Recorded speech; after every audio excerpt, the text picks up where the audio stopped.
صباح الخير، ازيكم يا جماعة؟ عاملين ايه؟ يا رب تكونوا بخير. انا دكتورة أمنية، معيدة بكلية الصيدلة بقسم الاناليتيكال كيمستري. ان شاء الله هبدأ النهاردة اول محاضرة عندي في اناليتيكال 3 وهو الريدوكس رياكشن. تمام.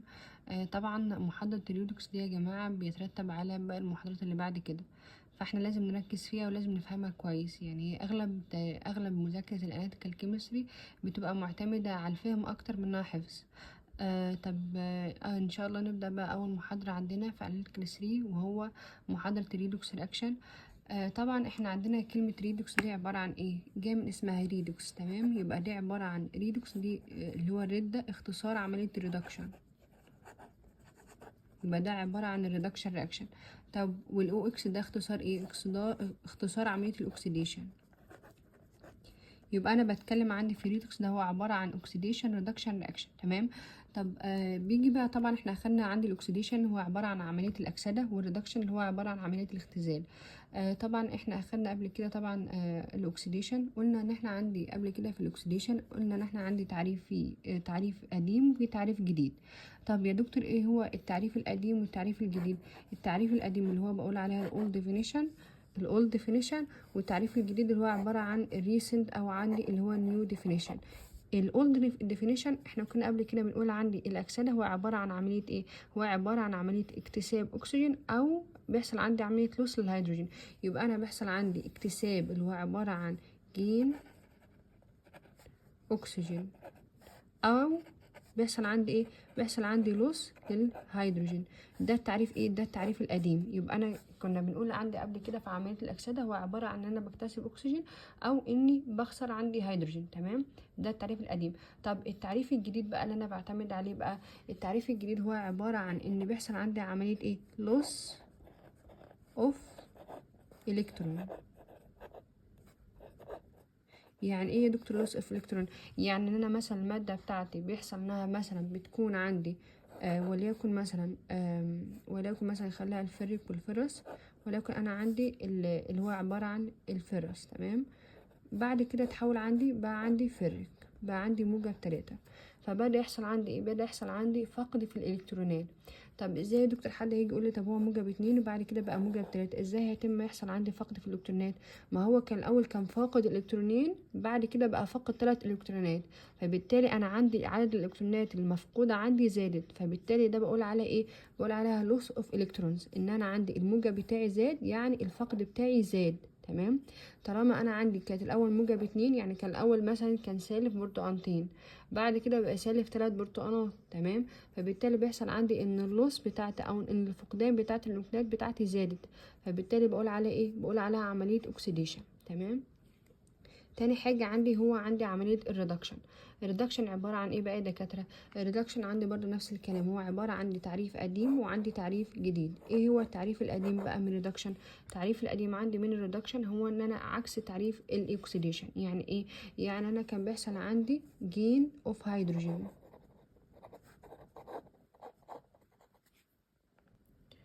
يبقى انا عندي الريدكشن يا دكاتره هو عباره عن ايه؟ عندي التعريف القديم بتاعي هو عباره عن اني بكتسب هيدروجين. تمام، او ايه بقى؟ او بيحصل عندي لوس اوف اكسجين، يعني بيحصل عندي فقد عندي في ذرات الاكسجين بتاعتي. تمام، ده التعريف القديم. يبقى انا عندي الاكسيديشن والريدكشن التعريف القديم بتاعهم عكس بعض. طب انا عندي بقى التعريف الجديد عندي بتاع الريدكشن عباره عن ايه؟ طبعا انا قلت عندي في الاكسيديشن هو عباره عن ان انا بيحصل عندي فقد في الالكترونات بتاعتي. تمام، طب انا عندي بقى في الريدكشن بقى قال لي ده بيحصل عندي ايه؟ بيحصل عندي جين اوف الكترون، يعني بيحصل عندي اكتساب للالكترونات بتاعتي. طب يا دكاترة احنا نوضح ده بمثال. ازاي بقى؟ هنقول مثلا مثال بسيط. عندي وليكن عندي تفاعل زد ان هو عبارة عن خرسين، زائد عندي تفاعل عندي اللي هو سيو اللي هو عبارة عن الكبر بتاعي. تمام، سيو موجب 2 بيتحول عندي زد ان بيتحول عندي لزد ان موجب 2، وبعد كده عندي بيتحول عندي لايه؟ السي يو موجب 2 بيتحول عندي لسي يو. تمام، قال لي هنا مثلا بيقول لي هنا قول لي بقى عمليه الاكسديشن بتحصل في ايه وايه، وعمليه الريدكشن بتحصل في ايه وايه، وعمليه عندي والريديوسنج ايجنت بتاعي والاكسدايزنج ايجنت بتاعي. تمام، طبعا عشان خاطر نبقى تبقى فاهمين الدنيا، انا عندي الريديوسنج ايجنت هو عباره عن ايه. هو عباره عندي عن العامل المختزل. العامل المختزل ده اللي بيحصل ايه، اللي هو بيعمل ايه بقى. العامل المختزل ده هو اللي بيعمل عندي عمليه الاكسيديشن، هو اللي بيحصل له عندي عمليه اكسده اوكسيديشن. يعني ايه يا دكتور؟ يعني هو عباره عن عامل مختزل، هو العامل عندك اللي هو بيدي الكترونات عندك للمركب التاني. تمام. يعني عندي وليكن زد ان، هوضحها دلوقتي في المثال. يعني هو عباره عن العمل عكس العمليه. يعني ايه العمل عكس العمليه؟ يعني انا مثلا لو انا عندي عمليه اكسده، يبقى انا عندي اللي بيحصل عندي عمليه اكسده هو عباره عن الريديوسنج ايجنت بتاعي، لان هو عباره عن العامل المختزل. العامل المختزل هو عباره عن ايه؟ هو العامل اللي بيختزل نفسه، تمام، وبيدي الالكترونات بتاعته للحلقه التانية او للمركب التاني. طالما بيدي الالكترونات عندي، فبيحصل عندي عمليه فقد في الالكترون بتاعته. بالظبط عامل زي ايه؟ عامل بالظبط وليكن مثلا زي ايه، زي واحد وشحات مثلا، تمام، او مثلا واحد مثلا بيدي فلوس لحد. اللي بياخد فلوس ده بيحصل له عمليه ايه؟ بيحصل له عمليه اكتساب، تمام، فبيحصل عمليه ريدكشن. طب واللي خسر الفلوس بتاعته بيحصل له عمليه اكسده، بيحصل له عمليه اوكسيديشن، تمام. طب انا عندي اللي بياخد الفلوس دي، اللي بياخد الفلوس اللي هو حصل له عمليه ريدكشن، ده بقول عليه ايه؟ بقول عليه اوكسيدايزنج ايجنت. هو عكس العمليه، اوكسيدايزنج ايجنت. ليه؟ لان هو عندي اكسد نفسه، تمام، يعني هو ادى يعني عمل ان هو حصل عمليه ايه، حصل عمليه ان هو اكسد الماده التانية، فاخد الالكترونات بتاعتها، فبالتالي بقول عليها ايه؟ اوكسيدايزنج ايجنت، تمام. فبالتالي بيحصل عندي عمليه ريدكشن. طب انا عندي الراجل بقى اللي اداله الفلوس، اللي اداله الفلوس ده حصل له عمليه ايه؟ اللي حصل له عمليه فقد، حصل له عمليه اوكسيديشن، تمام. فبالتالي بقى اسمه ريديوسنج ايجنت. ليه بقى ريديوسنج ايجنت؟ لانه هو عامل مختزل، هو ادى الالكترونات بتاعته للحلقه التانية، وهو فقد هو الالكترونات دي. طالما ادى، طالما اعطى، يبقى هو ريديوسنج ايجنت، يبقى هو عامل مختزل. يبقى هو عندي ايه؟ فقد الالكترونات بتاعته، يبقى هو عندي حصل له عمليه ايه؟ عمليه اكسده، تمام.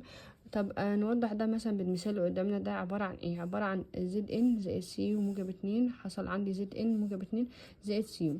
انا عندي هنا زد ان، تمام، اتحول بعد كده، اتحول عندي لايه؟ اتحول عندي الى زد ان موجب 2.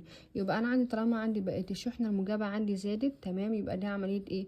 عمليه اوكسيديشن. حتى انا عندي في التعريف هنا برضو في الباوربوينت بقول عندي الاكسيديشن هو عباره عن لوس اوف الكترون، بيزود عندي البوزيتيف تشارج، وبيحصل عندي النقص عندي في نيجاتيف تشارج، تمام. يعني انا عندي البوزيتيف تشارج طالما عندي زادت، يبقى في الحاله دي بقول عليها عمليه ايه؟ عمليه اوكسيديشن. طب انا عندي بقى هنا بقى ايه؟ عندي هنا اللي هو سي موجب 2، تمام، كانت موجب 2، بعد كده بقت صفر، طالما مش عليها اي شحنه بقت صفر. ففي الحاله دي بقول عليها عمليه ايه؟ بقول عليها عمليه ريدكشن. طب انا بقى عندي هيجي يقول لي مثلا هو فين الاكسيدايزنج ايجنت وفين الريديوسنج ايجنت؟ بقى انا زي ما قلت لك العمل عكس العمليه، العامل عكس العمليه. يعني ايه؟ يعني انت عندك هنا حصل عمليه ريدكشن، يبقى في الحاله دي هو عباره عن ايه؟ عباره عن اوكسيدايزنج ايجنت. ايه هو الاكسيدايزنج ايجنت الموجود عندي؟ هو عباره عن زد ان موجب 2 تحول عندك لسيو. يعني ايه اوكسيدايزنج ايجنت؟ اوكسيدايزنج ايجنت انا كان عندي هنا الكترونين، تمام، عمل ايه بقى؟ عمل عمليه اكسده عندي للزد ان عشان يتحول عندي الزد ان من الشكل اللي هو موجود عندك ده، تمام، ويتحول عندك لزد ان موجب 2. يعني ايه؟ يعني هو اكسد عندك الزد ان، اكسدها، اخد منها الكترونات. لما اخد منها الكترونات واكسدها، فتحول عندك الزد ان من الصفر، من الحاله الزيرو بتاعتك اللي هو كان عليها الكترونات كتير، بدا يفقد عندك ايه؟ الكترونين، بسبب عندك الايه؟ بسبب عندك السي موجب 2. طب انا عندي بقى اللي حصل له عندي عمليه اوكسيديشن، هيبقى يحصل عندي اسمها reducing agent. طب انا عندي بقى reducing agent عباره عن ايه؟ هو عباره عن عامل مختزل. يعني ايه العامل المختزل؟ هو عباره عن اللي هو زد ان، تمام. العامل المختزل هو عباره عن ادى الالكترونات عندي للحلقه التانية او للمركب التاني، تمام. طب ازاي؟ انا عندي هنا وبالتالي هو حصل عمليه اكسده. يعني عندي الزد ان ادى الالكترونات عندك للسيو، السيو موجب 2 اداها الالكترونات، بقت تحول عندك من موجب 2 يتحول عندك للحاله الزيرو، فكده عباره عن انها خدت الكترونات. طب انا عندي عين الغلبان اللي هو الزد ان هو ريديوسنج ايجنت. طب انا اديت الكترونات عندي، ده الاب بقى، ده اللي هو ادى الكترونات عندك للايه؟ للسيوم، تمام. طب زد ان عندك بقى ايه؟ زد عندك بقى فقد الكترونات، هو خسر الفلوس بتاعته، فبقى عندي زد ان موجب 2. يبقى انا كده يا جماعه انا وضحت كده عندي الفرق بين الاكسيديشن وبين الريدكشن وبين الريديوسنج ايجنت وبين الاكسيدايزنج ايجنت، تمام. ده بقول عليه ايه كلها؟ ده بقول عليها ريدوكس سيستم، ريدوكس سيستم. تمام. طب برضو في حاجه يا جماعه انا عايزه اقول لكم عليها. هو انا عندي في حاجتين مهمين. ايه هو؟ عندي حاجه اسمها conjugated reductant، وعندي conjugated oxidant. ايه بقى يا دكتور، ايه يا دكتور بقى الكلام ده؟ قال لي ان انا عندي oxidizing agent ده، يعني ده بيتحول عندي ايه؟ ده بيتحول عندي لحاجه اسمها conjugated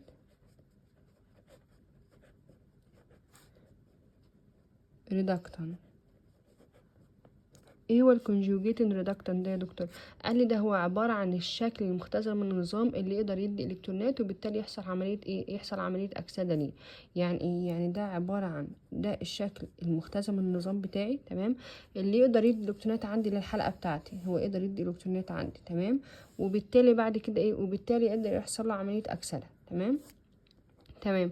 طب انا عندي بقى عندي برضو الاكسداز اللي هو الريديوسينج ايجنت ده. الريديوسينج ايجنت ده بيتحول عندي لحاجه اسمها ايه؟ اسمها conjugated oxidant. ايه هو الكونجوجيتد اوكسيدانت ده؟ قال لي ده الشكل المؤكسد من النظام، يعني هو ده عباره عن الشكل هو اللي بيكون في حاله الاكسده بتاعتي من النظام، اللي يقدر ياخد الالكترونات عندي من الحلقه بتاعتي. تمام. يعني هو عندي زد ان ده يقدر ياخد الالكترونات عندي من السيو. تمام. وبالتالي ايه؟ وبالتالي يقدر يحصل له عمليه اختزال. تمام. يعني انا عندي مثال ايه يا دكاتره؟ عندي عشان خاطر اوضح عندي الكونجوجيتد اوكسيدانت والكونجوجيتد ريدكتنت. قال لي مثلا ده بيكون عندي في العنصر نفسه. يعني ازاي؟ يعني ولكن مثلا الفرك والفرس، انا عندي الفرك اف اي موجب 3، وعندي تحول مثلا لفرس اف اي موجب 2. تمام. انا عندي هنا الاف اي موجب 3 ده اصلا اوريدي فاقد الالكترونات. تمام.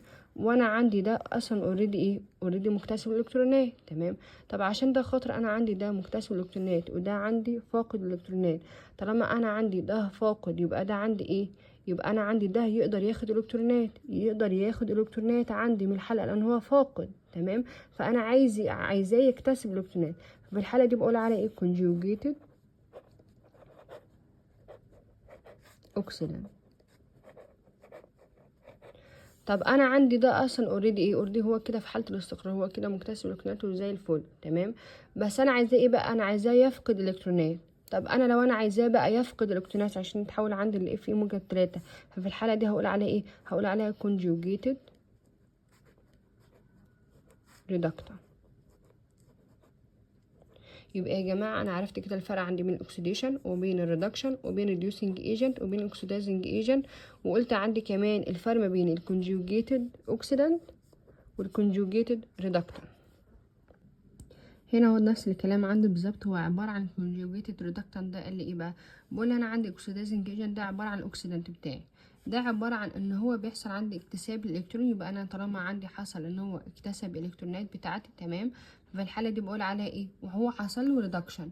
يبقى طالما عندي حصل له ريدكشن يبقى از ات ريديوس، يعني حصل عمليه ريدكشن، يبقى ده اوكسيدايزنج ايجنت. واضحه؟ يبقى العمل عكس العمليه. تمام. العمل عكس العمليه. فبالتالي ده عباره عن ايه بقى؟ بقول لي and knowing as conjugated reduction، لان هو حصل له عمليه ريدكشن. تمام. فطالما حصل له عمليه ريدكشن بقول عليها conjugated reductant. طبعا احنا لسه موضحين يعني ايه الكونجوجيتد ريدكتنت. الكونجوجيتد ريدكتنت ده عباره عن الشكل المختزل اللي هو يقدر يدي عندي ايه؟ يقدر يدي عندي الكترونات، وبالتالي يقدر يحصل عنده عمليه ايه؟ عمليه اكسده.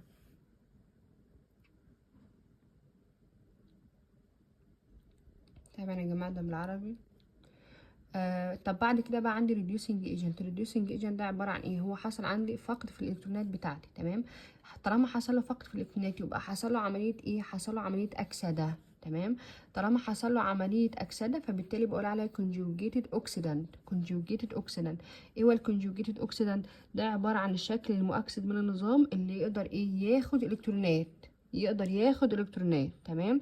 وبالتالي يحصل له ايه؟ يختزل. تمام. فانا عندي ريدكتنت كده بتحول عندي لكونجوجيتد ايه؟ اوكسيدانت. تمام. برضو بيقول لي ايه بقى؟ بيقول لي معلومه مهمه، النقطه دي مهمه. بيقول لي كل اوكسيدانت has a conjugated reductant and each reductant has a conjugated oxidant. تمام. يعني الاثنين برضو بايه؟ يعني بيلاقي بعض. يعني ده الاوكسيدانت ليه conjugated reductant والريدكتنت ليه conjugated oxidant. بقول كل ما انا السترونجر ذا اوكسيدانت كل ما انا كان عندي الريديوسينج الاكسيدايزنج ايجنت عندي قوي، كل ما انا عندي الكونجوجيتد ايه ريدكتنت ضعيف. يعني ايه يا دكاتره؟ يعني انا مثلا لو انا عندي لو انا عندي الكونجوجيتد اوكسيدنت اللي طالع عندي ده قوي، فبالتالي انا عندي اصلا المركب اللي هو طلع منه هو ريديوسنج ايجنت طلع منه ده ضعيف، مش قوي قوي يعني. تمام. والعكس صحيح. تمام.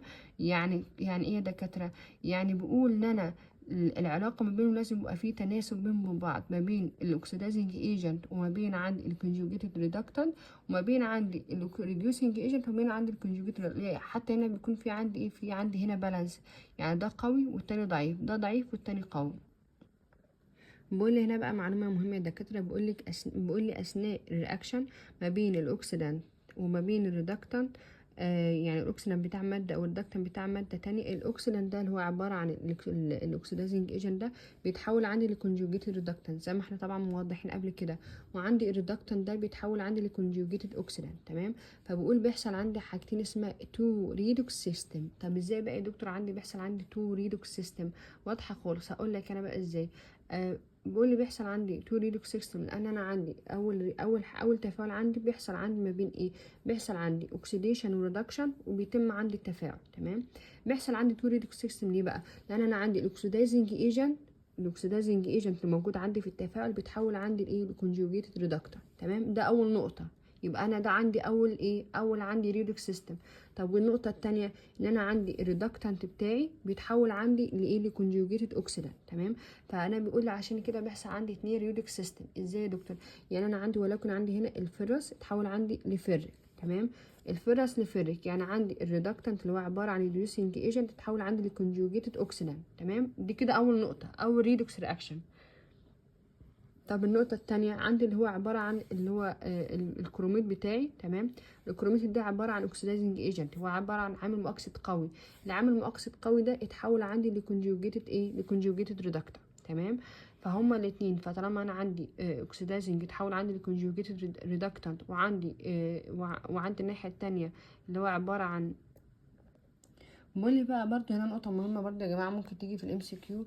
بقول لي انا عندي الاكسيدنت اللي هو عبارة عن الاكسيدايزنج ايجنت ليه او بيميل اكتر ان هو يكتسب الكترونات، فبالتالي الكونجوجيتد ريدكتنت بتاعه مش سهل ان هو يدي الالكترونات بتاعته. وبالعكس يعني ايه؟ يعني انا مثلا انا عندي وليكن عندي اللي هو البوتاسيوم كروميت بتاعي، او انا عندي الكيمينو 4 او السي ار 2 او 7 مثلا. تمام. ده عباره عن اوكسيدايزنج ايجنت قوي، فانه هو بيميل ان هو ياخد الالكترونات. تمام. فبالتالي انا عندي الكونجوجيتد ريدكتنت ده بتاعه ده اللي هو عباره عن السي ار موجب 3، مش بيكون سهل بالنسبة له ان هو يدي الالكترونات بتاعته، ولكن الفرق بيكون صعب لان هو اصلا حصل عليها بصعوبة. تمام. والعكس برضه. فبالتالي انا بيكون عندي اللي هو بالنسبة اللي هو ان هو يحصل عندي جيننج او يحصل عندي جيفن الالكترونات بتاعتي، ده بيعتمد عندي على ايه؟ بيعتمد عندي على نظام معين بناء على الاكسدايزنج والريديوسنج ايه سيستم. تمام. يبقى تاني، يبقى انا عندي الاكسدايزنج ايجنت بيميل ان هو ايه، يكتسب الالكترونات. تمام. فبالتالي اللي هو عبارة عن الكونجوجيتد ريدكتنت مش سهل عليه ان هو يحصل عندي ان هو يدي الالكترونات بتاعته ايه لحد. تمام. برضه يا جماعة الجدول ده برضه مهم. مثلا ممكن تيجي في امتحان مثلا ويجي يقول لك انت عندك ولكن اوكسيدانت اللي هو عبارة عن اوكسيدايزنج ايجنت عندك فيرس سلفيت، صح ولا غلط؟ يبقى غلط. طب انا عندي اوكسيدايزنج ايجنت عندي صوديوم سلفيت، لا غلط. طب انا عندي مثلا ريدكتنت عندي بوتاسيوم برمنجانيت، لا غلط. طب انا عندي لو جه قال لك مثلا الاكسيدانت عندك مثلا بوتاسيوم برمنجانيت او البوتاسيوم دايكروميت، صح ولا غلط؟ يبقى صح. يبقى احنا ناخد بالنا عندي من الاكسيدانت وعندي من الريدكتنت. كلهم تمام ما عدا عندي الاوكزاليك اسيد والاوكزاليت، دول ممكن يشتغلوا عندي كاوكسيدانت وممكن يشتغلوا عندي كريدكتنت. هناخدها بعد كده في بعدين يعني. بعد كده دكاترة نتكلم عندي على حاجة اسمها الايكويفالنت ويت، هو عبارة عن الوزن المكافئ. طبعا احنا خدناه قبل كده يعني، كنا بناخد مثلا الايكويفالنت ويت مثلا عندي لمركب معين الاسيد. تمام. كنا بنقول عندي عبارة عن ايه الايكويفالنت ويت عندي للاسيد بتاعي، كنا بنقول عندي اللي هو عبارة عن الايكويفالنت ويت، كنا بنعبر عندي عن الوزن الجزيئي او الوزن المكافئ عندي، وليكن مثلا لحمض معين HCl. فكان يجي يقول لك ايه، فكان يجي يقول لك مثلا هو عبارة عن اللي هو عبارة عن الماس، اللي هو عبارة عن الكتلة المولية بتاعتي او المولكيولار ماس. molecular weight عندي على ايه؟ عندي على الان عندي هو بيكون عندي عدد ذرات الهيدروجين او عندي عدد ذرات عندي الاو اتش الموجوده عندي ايه في المركب. تمام. طب احنا بقى هيبقى عندي موجود عندي ايه؟ قال لي عندي في الايكوفالنت ويت عندي في الاوكسيدانت والريدكتنت عندي تعريفين، تعريف قديم وتعريف جديد. فبقول لي بقى التعريف القديم هو عباره عن وزن الماده بتاعتي، تمام، بس بيكون مقسومه عندي على ايه؟ بيكون موجود عندي في ايه؟ بيكون عندي موجود في الجرام لكل ايه؟ بيكون موجود عندي في الجرام لكل ايه بقى؟ لكل عندي 8 جرام. يعني ايه؟ يعني بص يا دكاتره، هو عباره عن ان احنا كان التعريف القديم كنا احنا بنجيب عندي وزن الماده كلها وكنا بنشوف هي اوكسيدانت ولا ريدكتنت.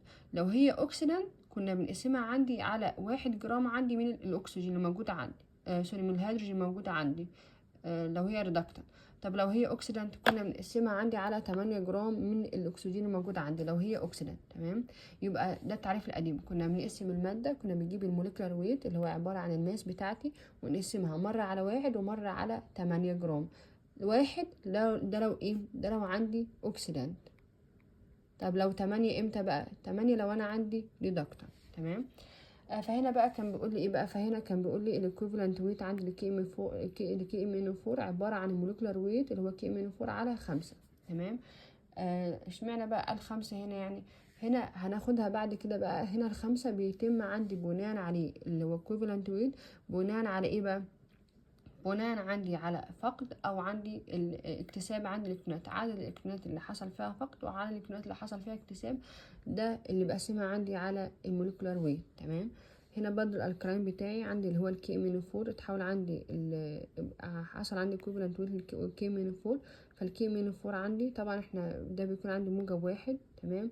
وعندي المنجنيز ده احنا بنشوف المنجنيز عندي كام. وبعد كده عندي الاكسجين ده بيكون عندي -2 في 4، وبالتالي بصفر عندي المعادلة بتاعتي عشان اطلع عندي قيمة المنجنيز. وقيمة المنجنيز مثلا بتكون هنا مثلا وليكن -7، اتحول عندك هنا من -7 اتحول عندك لموجب كام؟ لموجب 4 مثلا. تمام. فبالتالي انا الفقد او العملية دي حصل عندي فيها 3 الكترونات، حصل فيها اكتساب ل3 الكترونات، فعشان كده انا بقسم عندي على 3. تمام. هنا بقى ده التعريف الحديث وده التعريف اللي انا اعتمد عليه، هو عبارة عن الموليكولار ويت عندي على عدد الالكترونات اللي حصل فيها جيند او حصل فيها ايه لوست، يعني حصل فيها فقد او حصل فيها اكتساب. فبناء على كده ايه بقى؟ بناء على كده بقول لي عندي الايكويفالنت ويت للكي ام 4 الموجود عندي هو عبارة عن الموليكولار ويت على 5. ليه؟ لان انا عندي الام ان او 4. تمام. انا الام ان او 4 تمام ب1. فانا لما باجي اوزن المعادله يا جماعه زي كده مثلا، انا بيكون عندي وليكن ام ان ده عبارة عن الاكس بتاعي لان هو بيكون ده اللي ناقص يعني. تمام. زائد انا عندي الاو انا عارفة الشحنة بتاعتها ب2، ف4 في -2 هيبقى -8. تمام. بيديك كام في الاخر؟ بيديك -1. -1 هدخله جوه، فبالتالي ده يبقى -7. فبالتالي عندي الام ان هيبقى عندي -7، قيمتها -7. تمام. ده المعادلة الصفرية بتاعتي. اتحول عندك من -7 اتحول عندك لموجب 2، فعشان كده قسم على 5. تمام. يبقى انا التحول عندي من -7 ل -2 عشان كده قسم على 5، حصل عندي اكتساب ل5 الكترونات. طب انا عندي هنا برضو الايكويفالنت ويت عندي برضو بيقول لي موليكولار ويت على التغير في الاكسيديشن نمبر بتاع العنصر بتاعي، فهنا برضو كان 5. تمام. يبقى يا دكاتره انا عشان خاطر اعرف عندي الايكويفالنت ويت بتاع عدد معين انا لازم اصفر عندي المعادله دي. انا عارفه الاكسجين بتاعي ب-2، -2 في 4 يبقى -8، -8. وانا عندي الام ان ده عباره عن ده اللي انا عايزه اجيبه اصلا، ده الاكس بتاعتي. تمام. يبقى اكس زائد -8. طب انا عندي فيه شحنه سالبه فوق يبقى ب1، يبقى بيساوي في الاخر -1. تمام. -1 يدخل جوه يبقى عندي -1 وموجب 1 ده -8 يبقى عندي موجب ايه؟ -7. يبقى الام ان عندي بتاعتي ب7 -7. تمام. اتحول عندي ل-2 يبقى حصل عندي ايه؟ حصل عندي اكتساب في 5 الكترونات. تمام. ندخل بقى يا جماعه عندي على جزء مهم، الجزء ده مهم، ده الجزء ده مهم وهيجي في الامتحان. تمام. عندي هو عبارة عن اكسيديشن بوتنشال. ايه هو الاكسيديشن بوتنشال؟ من اسمها هو عبارة عن جهد الأكسدة. يعني ايه جهد الأكسدة بقى؟ هو عبارة عن ان الجهد الكهربي اللي بتميل المادة عنده انها تفقد ايه؟ يحصل عندها عملية أكسدة. تمام. طب هو عبارة عن ايه بقى؟ بقول لك if an inert electrode بقى، يعني مثلا هو جهد الأكسدة ده عامل زي جهد التأين، بس انا هنا بقيس عندي درجة الأكسدة بتاعت المادة بتاعتي. تمام. فانا عندي هنا عبارة عن مادة، تمام، او انا عندي عبارة عن حوض كده، تمام. الحوض ده فيه انرت الكترود، فيه عبارة عن بلاتينيوم اللي هو عبارة عن البي تي، تمام. ده بيكون عندي موجود عندي فيه محلول. المحلول ده بيحصل عندي ايه بقى؟ المحلول عندي ده فيه مادتين، واحدة ريفرنس الكترود، تمام، والتانية المادة اللي انا عايزة اقيسها.